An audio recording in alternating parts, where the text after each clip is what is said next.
या संदर्भामध्ये मागे जी लाड पागे समिती निर्माण केली होती त्याच्या एक याचिका हायकोर्टात होती।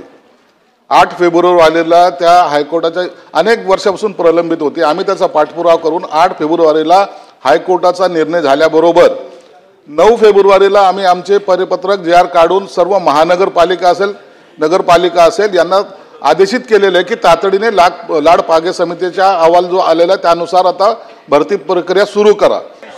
अध्यक्ष महाराज, एका वंचित विषयाला न्याय देण्याचा हा एक चांगला दिवस आहे। आपणही एक चांगला प्रश्न विचारला, फक्त अध्यक्ष महाराज या संदर्भात प्रश्न उपस्थित करून होणार नाही। लाड पागे समितीचा जी आर कोणी काढला? समाज कल्याण विभागाने। नगर विकास विभाग काय म्हणतो की आमची जबाबदारी नाही। हा विशेष बाब म्हणून काढला नाही तर ही कापूस कोंड्याची गोष्ट आहे, कधी संपणार नाही। जब तक सूरज चांद रहेगा ये प्रश्न वैसे ही कायम रहेगा। महापालिकेमध्ये देखील वेगवेगळ्या वेळेला घेण्यात आलेली आहे आणि त्याच्यामुळे त्याच्या संबंधात देखील स्पष्ट निर्देश देण्याची गरज आहे। ती आपण देणार का? झालं ते उत्तर। अध्यक्ष महाराज, या संदर्भामध्ये मागे जी लाड पागे समिती निर्माण केली होती त्याच्या एक याचिका हायकोर्टात होती। 8 फेब्रुवारीला त्या हायकोर्टाच्या अनेक वर्षापासून प्रलंबित होती। आम्ही त्याचा पाठपुरावा करून 8 फेब्रुवारीला हायकोर्टाचा निर्णय झाल्याबरोबर 9 फेब्रुवारीला आम्ही आमचे परिपत्रक जे आर काढून सर्व महानगरपालिका असेल नगरपालिका असेल यांना आदेशित केलेले की तातडीने लाड पागे समितीचा अहवाल जो आलेला त्यानुसार आता भरती प्रक्रिया सुरू करा। तरी काही ठिकाणी आम्हाला असं आढळून आलेलं आहे की आम्हाला आणखीन पूर्ण आदेशच आले नाहीत, आम्ही त्या आदेशाचं आणखीन आम्हाला स्पष्टीकरण नाही, असे काही अधिकाऱ्यांनी जाणून बुजून जे काही उडवाउडीची उत्तर दिलेत त्याची आम्ही दखल घेतलेली आहे। त्यांच्यावरही सरकार निश्चित कारवाई करेल। जे कर्मचारी आहेत त्या कर्मचाऱ्यांना घर असणं हे आवश्यक आहे, म्हणून नगर विकासातर्फे सुद्धा श्रम साफल्य या योजनेखाली आम्ही घराची तरतूद सुद्धा करतोय।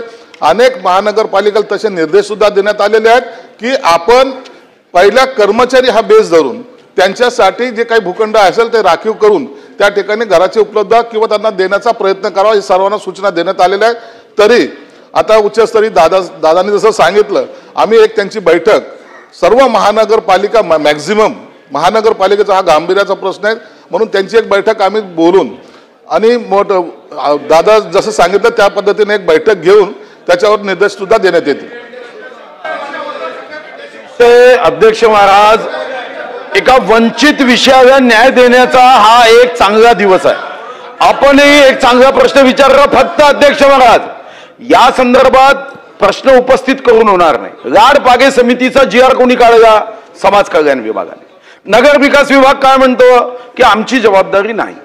अध्यक्ष महाराज, जेव्हा या संदर्भातल्या 4 बैठका घेतल्या तेव्हा लक्षात आलं की पंचपक्वान्नाच्या ताटाचं चित्र दाखवणारा जी आर आहे, ज्याच्यामध्ये पंचपक्वान्न पोटात जाणार नाही।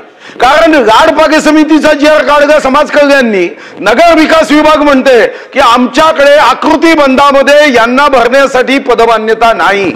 म्हणून पहिल्यांदा माननीय उपमुख्यमंत्री महोदय संवेदनशीलतेने उत्तर देत आहे। संजय शिरसाट साहेब आदरणीय मंत्री महोदय संवेदनशीलतेने उत्तर देत आहे। पण अध्यक्ष महाराज, या संदर्भात स्पेसिफिक उत्तर असं पाहिजे की नगर विकास विभागाला अधिसंख्य पद निर्माण करून ही पद भरण्याचा जी आर हा विशेष बाब म्हणून काढला नाही तर ही कापूस कोंड्याची गोष्ट आहे, कधी संपणार नाही।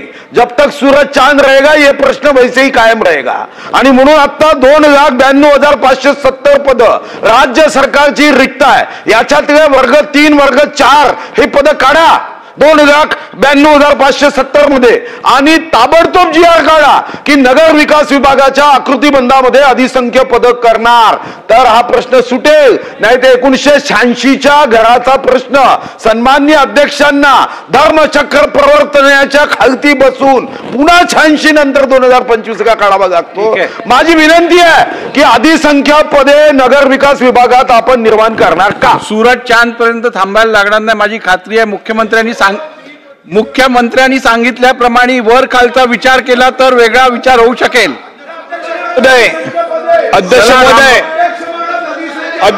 अध्यक्ष महोदय,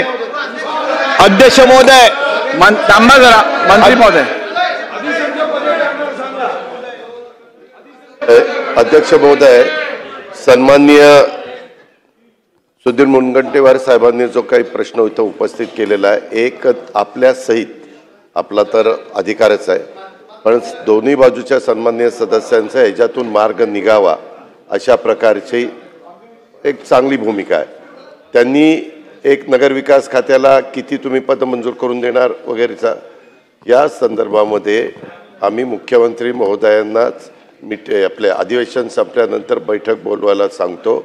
त्याच्यामध्ये मी स्वतः सांगतो की बाबा दोन्ही सभागृहांनी सांगितलेले की हा, आणि तसं बघितलं तर एक माणुसकी म्हणून देखील ह्या प्रश्नामध्ये सगळ्यांनी लक्ष घालण्याची गरज आहे, आम्ही लक्ष घालण्याची गरज आहे.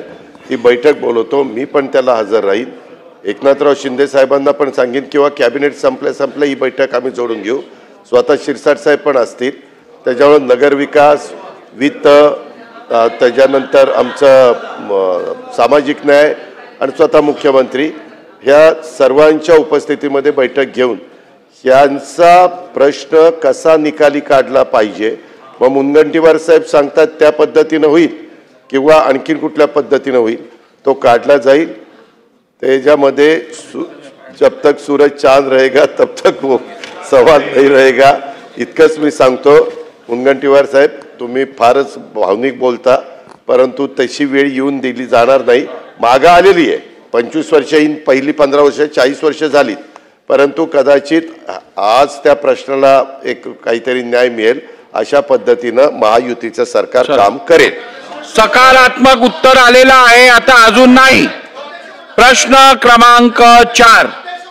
अशाच नवनवीन अपडेटसाठी डिजिटल कोल्हापूर चॅनलला सबस्क्राईब करायला विसरू नका.